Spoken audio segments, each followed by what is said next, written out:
Okay, I think I'm live. Of course, my name is Kent. Channel is Bitcoin Believer, and I think we're January 8th and about 8:30 p.m. on the West Coast, left coast, however you'd like to refer to it. California, Southern California. So today, Bitcoin took a huge jump from Sunday. Sunday, Bitcoin was riding right around 43,000, dropping down 43.9. Now it's up to almost 47,000. In fact, it was over 47,000. That's a huge jump in one day. 7% in one day, 7.5%, as you can see. I'm on CoinGecko right now.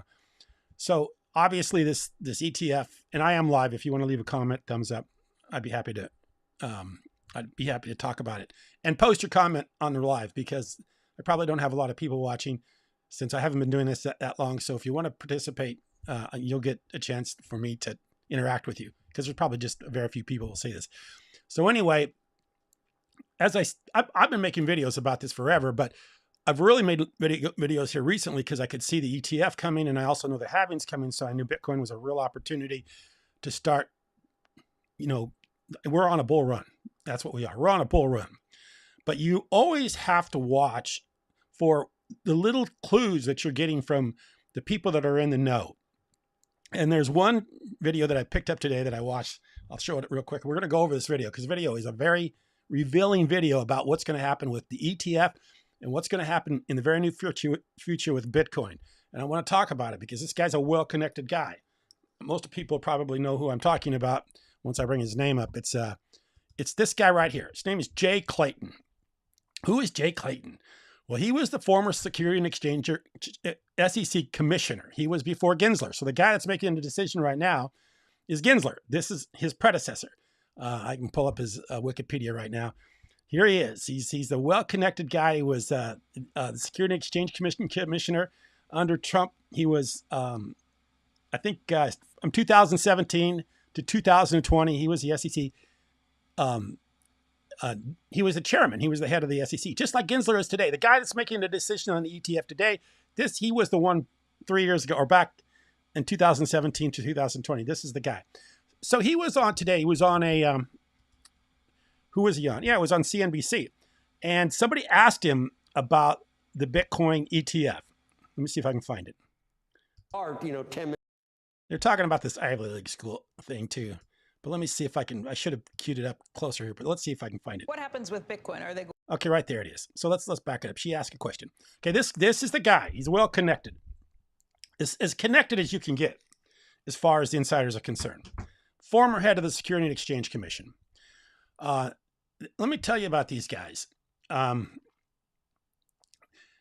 They usually do not speak very specifically. They usually speak in generalities. They don't say, when they say something very specific, you better bet that it's a good chance that this is happening. Usually they will say something like what Gensler is saying right now, or what Fed Chairman Powell is saying right now about the interest rates. He's saying that they may come down, and everybody's hearing it that they're coming down, but he's not saying they're coming down. He's saying they may come down. So as my friend that's the uneducated economist says, this is kind of like this is like something that they'd like to do to make people think that he's saying they're coming down, but he's actually just indicating that may come down. So when they talk, they usually talk very precisely. These are educated people. They know the power and the meaning of words. So when they say something, they usually say something, and but they like to tell you what's going to happen ahead of time. And they also have a lot of ego. So when this guy says something, he doesn't want to be wrong. He was a former head of the Security and Exchange Commission. He doesn't want to be wrong. So if he tells you something, you better bet that it's going to happen. And he goes even deeper than just talk about the ETF. He talks about what's going to happen in the future in the entire crypto market. And so that's what this is revealing in this video. So here we go. This is the part where he actually tells you, hey, the ETF's a done deal. Here we go. What happens with Bitcoin? Is the SEC going to sign off on a Bitcoin ETF, you think? I think approval's inevitable. Okay, I think approval's inevitable. So he could have said, I don't know. He could have said a lot of things. He could have said, but he says, I think approval's inevitable. That's pretty specific. He says I think so. And then he doubles down on that by going a little bit further. Imminently? And I think there's nothing left to decide. There you go. There's nothing left to decide. So he says it's going to happen. So we're within a day or two. BlackRock says it's going to be within Wednesday. We're up Monday. So we got Tuesday, Wednesday, and then we're going to have the ETF. But this is the part that's even more interesting. I'm going to let this run for a little bit. I can't run very long, much at a time, because it's a video by CNBC. So I got just very short little snips of it. But here we go. I know. And I credit the SEC for where they are. Where are we? Okay, so he's crediting the SEC and he's going, where are we? Okay, he's going to go on because he kind of see he's a guy that was there when they were turning down these ETFs. So he's giving you some information here that's very valuable. Comfortable with the disclosure. Joe just went through the cost of investing in a Bitcoin ETF. People need to know what the cost of doing it is. They need to know, about the. And what is the price? Is that the price of Bitcoin? And is it 44,000? So how many hours ago was this? This was 14 hours. So this is basically 14 hours ago. How long? 14 hours ago. So it should have been this morning. I don't know what the price was then. It seemed like the price should have been higher than 44,000 then. Underlying Bitcoin market. Is the Bitcoin underlying trading market something that is what I would say is robust enough, efficacious?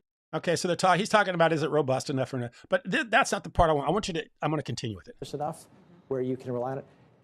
It is much better today than it. Okay, so it's much better, and it goes into why it's much better today than it was when he was chairman, and then why they probably didn't go ahead and approve one back then. Was 5 years. And what they have on screen right now are the different ETFs that right now are trying to be. They have their applications in. They're waiting to be, approved by the Securities and Exchange Commission. Here we go. 5 years ago, there was wash sales, there was laddering, there was all sorts. I was talking about 5 years ago. There was all kinds of garbage going on in the market. Couldn't be trusted. Things that you wouldn't want to make available to the general public because of that risk. And the last thing, I think. Okay, here we go. This is the part. He's already told you that ETF is going to happen. It's inevitable. There's nothing else to do. It's all been done. Gives you a lot of, like I say, doubles down on the fact that he says, I think it's going to happen. And there's nothing left for them to do for it to happen. It's going to happen. But now let's listen to what he says about the future and why this is going to happen. This is why it's going to happen. This is why the ETF is going to happen. This is missed is the technology to actually provide the product, the custodying. Okay, so he's talking about now it's the custody and being safe for the public to use. And now he's going to talk about what's going to happen in the future with the crypto market. You create the redeem. This is a big step. Here we go. And now this is a big step. This isn't just about an ETF and an exchange traded fund for Bitcoin, allowing people to buy Bitcoin that have never heard of Bitcoin. And keep in mind that Bitcoin has not been advertised simply because while they're in this, there's a rule. There's a Securities and Exchange Commission rule that while pending ETFs are happening, they cannot advertise. So yeah, they're advertising Bitcoin, but they're not advertising the ETF. They're not advertising their fund because it's restricted right now until it gets approved. So when this gets approved, they're going to start running. In fact, I heard somebody today say they're going to do a Super Bowl commercial. One of the ETFs is probably going to be doing a Super Bowl commercial. So they're going to do a huge amount of advertising. A lot of people still don't understand Bitcoin. I used to do a lot of these videos on the street. And, I'd ask people. I didn't put it always in the video because, most of the time I couldn't get someone to even give me a response that was worth, putting on YouTube, which is, do you understand cryptocurrency? Do you understand Bitcoin? And I'll tell you what, a very few people understand Bitcoin. If you're watching this video, you're ahead of the game by 100 miles. If you're even watching a video about Bitcoin, you are so far ahead of the rest of the public. It's insane. Here we go. He's going to tell you what's going to happen here. Not just for Bitcoin, but for finance generally. If you can digitize, tokenize. There you go. If you can digitize, tokenize. Underlying assets. Bingo. That's exactly where we're going. We're going to tokenize, and we're going to put everything, underlying assets on the blockchain. Digitize and tokenize everything. This is what's going to happen. From the insider of the insider, former Securities and Exchange Commission head, SEC head, commissioner, Jay Clayton. I remember I watched this guy 100 times because all the time he was a Securities and Exchange Commissioner back 2017, 18, 19, 20. I was watching him. I was listening to all his stuff. Just like the uneducated economist reads papers from the Federal Reserve very, very closely and reads them for reads them. Like you're okay when you go when you go to school and you're taking a test. It's usually the test that you're taking, especially if you're in something like law school. If you're reading a law school exam, it's a reading exam more than it's an exam on the law. Believe me, I've been there. I've taken a few law school exams. Law school exams are reading tests. They're not tests about the law. They're tests about how well you read and comprehend information, how well you understand by being very, very particular about what you're reading and how it's being written. And 9 times out of 10, man, you'll get yourself in trouble on a law school exam if you just quickly read it and don't think about it and don't read it precisely for what it says. That's why you have to listen to every word. And that's why when, these people come out and they say something, people think they said something different because they love to do that. That is a very good tactic to make people think something else when you're saying something else. I mean, that diversion thing, politicians do it all the time. They either don't answer the questions or they answer it in such a way that they leave it open-ended and they're not precise about what they say. This guy's being precise and he's saying something very important, and he's a very well-connected person that does not want to be wrong, because if he's wrong, that's against his reputation. You can tell this guy, he's got they got an ego, and he's not going to be wrong. Here we go. And trade that way, that's a potential significant change across finance. Okay, it's not only going to change Bitcoin, it's going to change finance. It's going to change everything. It's going to tokenize all assets are going to be on the blockchain. He just said it. Not just in the crypto space. But you I like the way, like the crypto space, I guess, the way people do that in quotes, just not like the crypto space. So here we go. You think Bitcoin ETF approval is coming? Okay, then it goes on because they go on. But basically, he gave up everything right there. He told you, yes, it's imminent, it's going to happen, and everything's good. And we're going into a bigger world of finance, which is why I think we're going to a central bank digital currency. While you're probably going to see Ethereum go ahead and get approved for an ETF, you're going to continue to see this thing continue to drive on. This is the way they're going to bail themselves out of a lot of problems with cryptocurrency.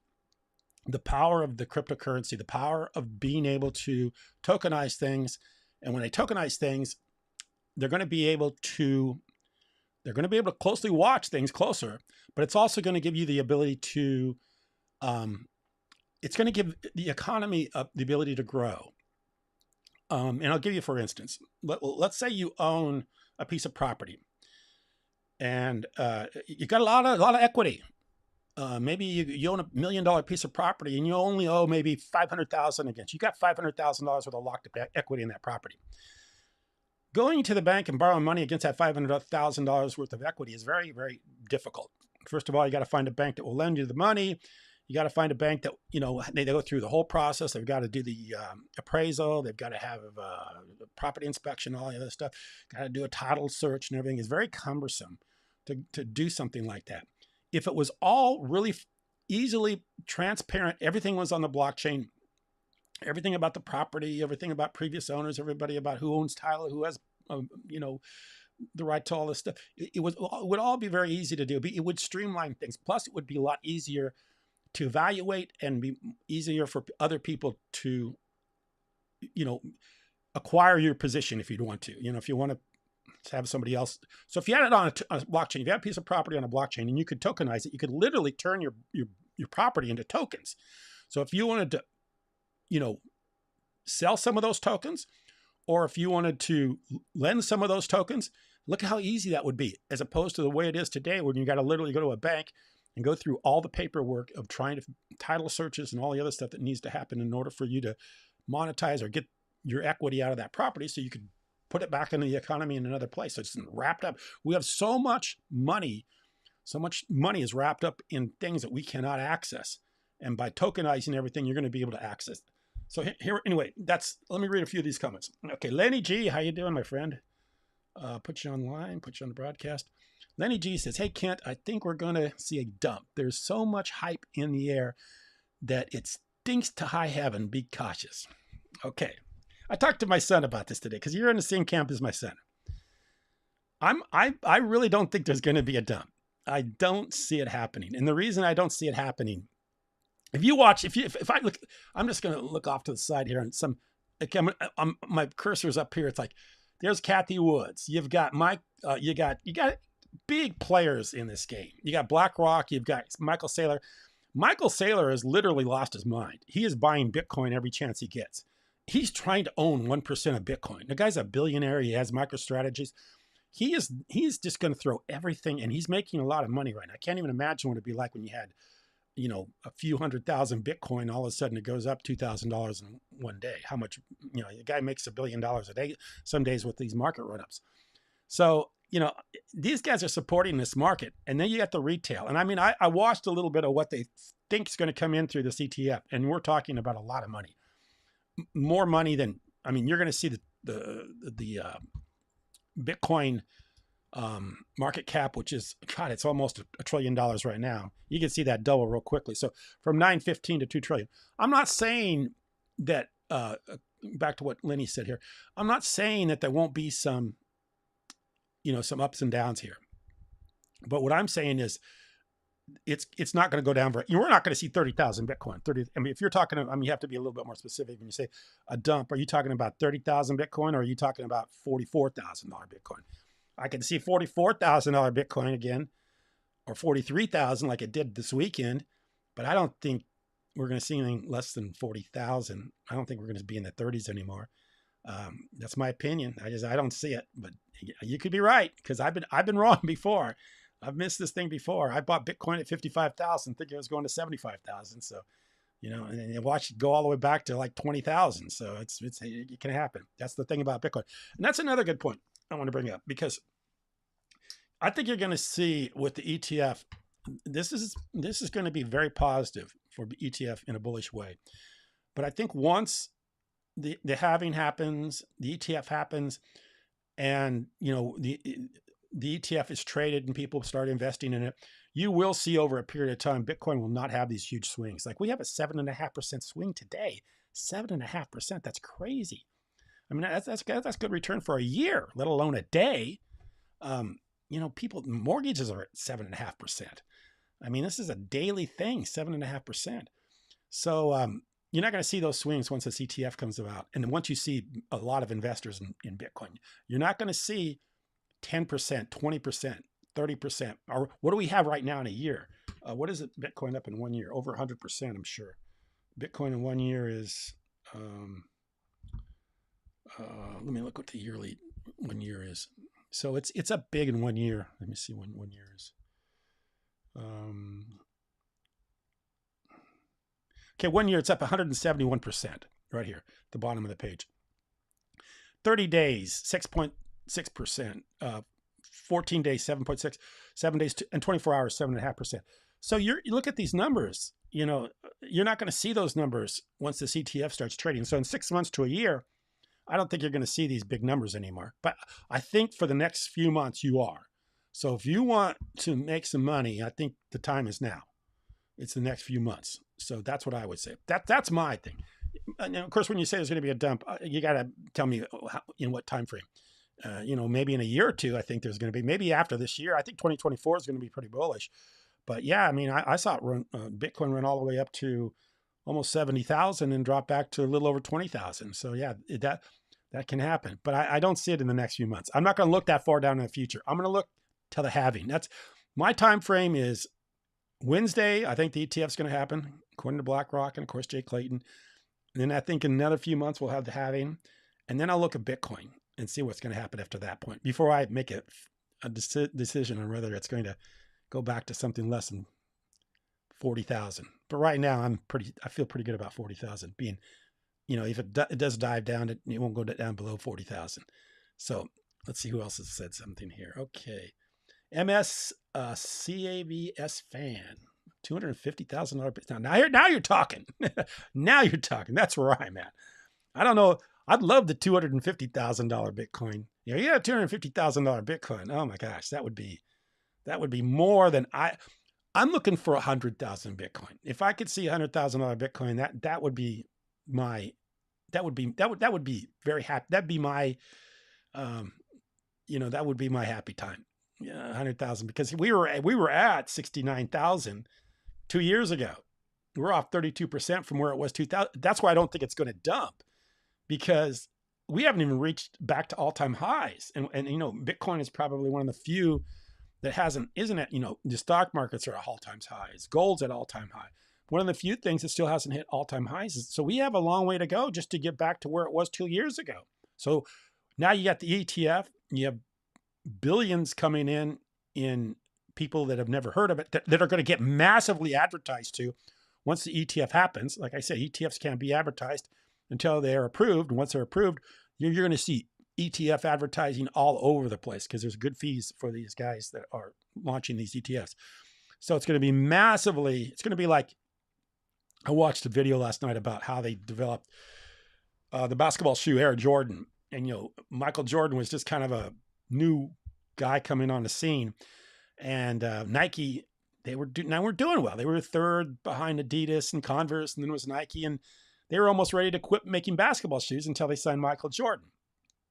And then when they signed Michael Jordan, all of a sudden, you know, they actually have to pay a fine because he wanted the shoes to be more colorful than the NBA would allow. And then once they designed the shoe and he liked it and he signed a contract, they started advertising, and the rest is history. I mean, tonight I'm watching the national football game, and what do they got? The commercial comes on, and the guy got Air Jordans on the shirt. I mean, so Air Jordan, that name that he negotiated in that contract clear back in the 80s. What was it? The 80s? Is that when it was? Or maybe 90s? I don't watch basketball that much.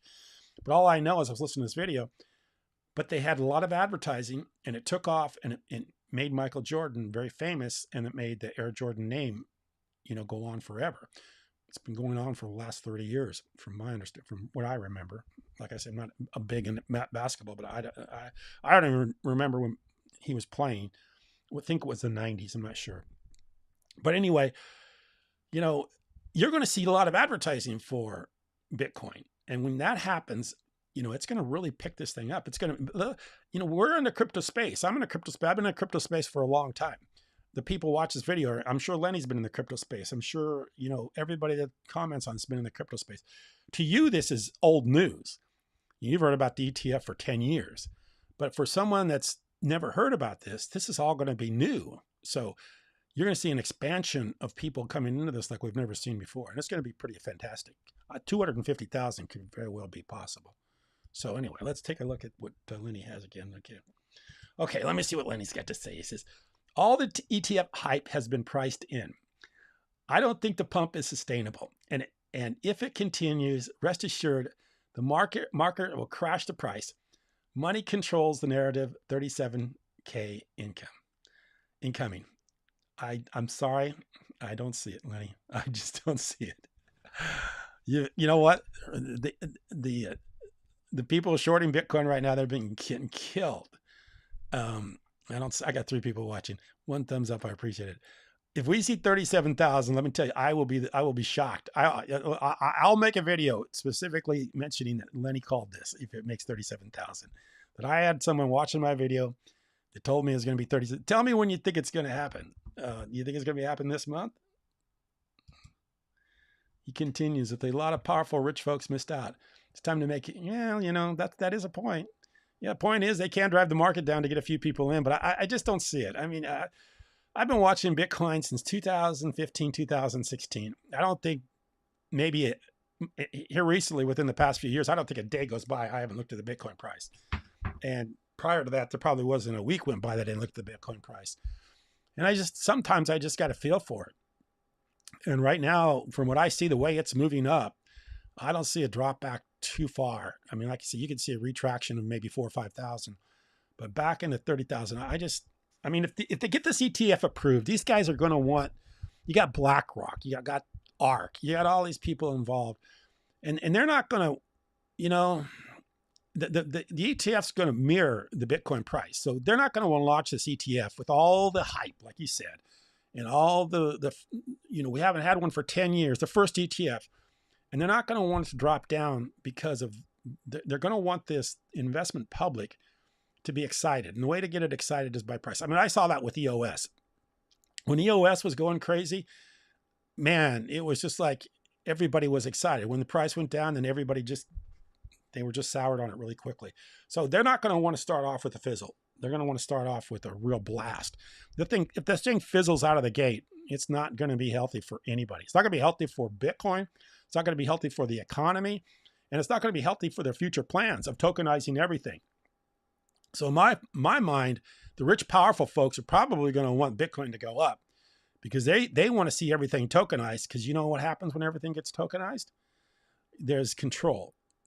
And once there's control, then you have a few people, the rich, powerful folks then come to play. That gives them a lot of power. So, ultimately, this is moving towards a direction that none of us are going to like, because we're going to be under the authority of whoever does control whatever there is out there. And of course, I'm not going to get into all the stuff that people get into about who controls the world, because, I don't believe one person controls the world, or any group of people control the world. I think there's spirits, a spirituality. I mean, the Bible says we battle not against flesh and blood. So that means we don't battle against people. We battle against basically a spirit out there that's evil, not against a group of people or a family or somebody that controls the world. So my thing is I'm not really worried about the rich, powerful people that are controlling the world, but there's a narrative going on. The narrative is I think we're moving to a time where things are going to be, you won't have as much freedom as you have today because of the blockchain, but you will have more available things for you. So in other words, yeah, you may have everything is a little bit more under their control, but you'll have more freedom to access, like I said, your, whatever you own, you'll be able to monetize easier, be available. There'll be an expansion of money, but at the same time, there'll be a control over that expansion. That's what I'm trying to say. I don't know if that makes any sense or not, but that's what I'm thinking is going to happen. There'll be some sort of control over this. And I think the rich, powerful people do want the tokenization of things. A guy like Jay Clayton didn't say that off the top of his head. That's been well discussed and thought out in a lot of their meetings and discussions. So anyway, I hope it doesn't go back to 37K. That would be like nightmare for me. I mean, I'm thinking we're in a bull run. I mean, I've seen all the FTX days and the Sam Bankman-Fried days and going sideways for a long time, and I'm over with it. I mean, I didn't make videos for almost 6 months to a year. I didn't put up one video about cryptocurrency because it was just so negative. And now that it's kind of turned around a little bit, we're looking like an ETF is about to happen, and we got the halving and got guys like Gensler and Jay Clayton talking about it. I think we got, a little bit of time where we're going to at least be free from all this negativity. So anyway, if there's nothing else to be said, I'll go ahead and take off, and I'll probably make another one tomorrow. Appreciate the comments. Appreciate Lenny and everybody else that commented. MSCASFAN. I appreciate all that. Appreciate the thumbs up, and I'll be talking with you tomorrow. Appreciate it. Or the next day if I don't get one tomorrow. Sometimes my days get kind of, I get my, something happens and I got to do something, or somebody calls or got to take care of something, so I don't get to make a video. I wanted to make one earlier today, but actually I wanted to watch the football game too. So it's the national championship, of which the decision was made by the referees again. So anyway, I wanted to watch that game, and then I thought I'd make a video after that. So tomorrow we'll see what happens, see how my day goes. Appreciate you watching.